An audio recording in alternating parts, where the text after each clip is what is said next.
Бәріңе сәлем құрметті менің адамның көрермендер деп па, достар.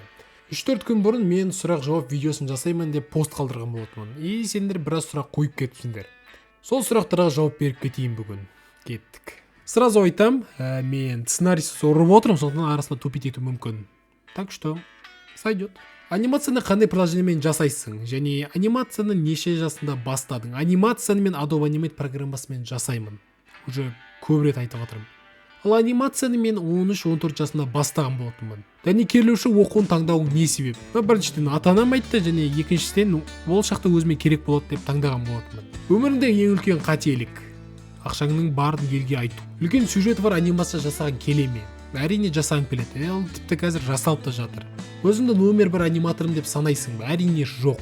Marvel немесе DC. Екеуі де жақсы, жаман емес. Мен енді көп көрмеймін шыны керек екеуінде, бірақ екеуі де нормально деп ойлаймын. Болашақта мықты аниматор болғым келе ме? Әрине. Неге анимациялар көп жасалып жатыр? Себебі анимация ол ұзақ процесс, ол оңай емес, ол қиын. Сценарийшін жазу, анимациясын істеу және оны монтаждау ол ұзақ уақыт алады. Тек анимация емес, неге ойын арнаңда түсірмейсің? Себебі түсіретін ойын жоқ. Егер әрине білсеңдер, бір қысқа ойын, қорқынышты ойын комментарийға жазып кетіңдер.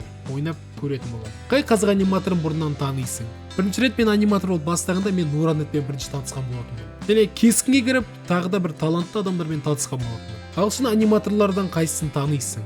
The Advanced Sound, The Domix және Jaden Animations'ты танимын дегенде көремін. Қызың бар ма? Жоқ. Өміріңдегі ең ұят оқиғаң? Есте қалмапты шыны керек. Өмірдегі ең қорқынышты оқиғаңнан тоже. Ең қорқынышты түсің. Бұл жаққа келгенде бір рет мен басылып қалған болатынмын. Бұл түс емес енді, бірақ өте біртүрлі жағдай болды. Короче, түнде ұйықтап жатырмын, кайфпен түс көріп, как положено, и бір момент көзім оянды. Тек көзім ғана. Бәрін көріп тұрмын, бөлмем қараңғы. Бірақ мен қозғаламаймын. Бұл өте біртүрлі чувство болды, шын айтайын. Қозғаламайсың. Қозғалғың келеді, бірақ қозғаламайсың, Бірақ менің басылуым сәл бракованный болды ма, ешқандай құбыжықты мен көрмедім. Өкінішті. Қазір Нуранетпен араласасың ба? Нуранетпен көп әңгімелеспеймін, өкінішке орай. Анимацияға қалай келдің? Мына жақта ссылка бар, осыны көрсең түсінесің. Әлихан, сәлем жолдаш. Салам алейкум. Маған әлем жолдаш өтініш дейді. Рамазан, әлем. Сәлем ойнайды. Қаншаншы курссың? 3-ші. Сен бірінші рет 1000 подписчикке жеткен кезде эмоцияңды сипатта. Опа, 1000 подписчик болыпты ғой. Ура! Қайсардан басқа қандай аниматорларды танисың? Аниматор деп айту енді қиын. Художницаларды білем. Аниматор Қарлығашты білем. Мерекені, ол художница. Арайлым, Жансая и тағы да басқалар енді көп. Қазіргі кездегі жарнамаларға анимация түсіру ойда бар ма? Қазіргі таңда мен анимацияны бітіре алмай жатырмын. Біткеннен кейін енді жасау ойда бар әрине. Анимацияны қандай программамен монтаждайсың? Movavi Video Editor. Жақында шығатын анимацияның аты қандай? Бұл енді секрет. Так что жди, короче. Сенің әйелің немесе қызың бар ма? Біріншіден менің жасым 17-те. Демек менің әйелім жоқ. Және қызым да жоқ. Сен қанша уақыт анимация жасайсың бір күнде? Бір күнде анимация жасайсың 24 сағат қой, по факту. Жаңа қорқынышты аңыз бола ма? Енді көреміз. Мультикті бітіріп алайық. Алдағы уақытта студия ашқың келе ме? Көп қазақ аниматорлармен бірігіп үлкен коллаб жасап. Әрине студия ашқың келеді.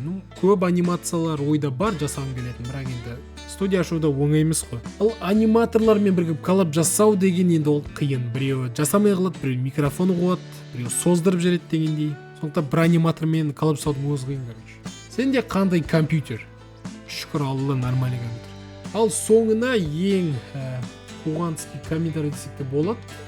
Оқу қиын болады енді, көрейік.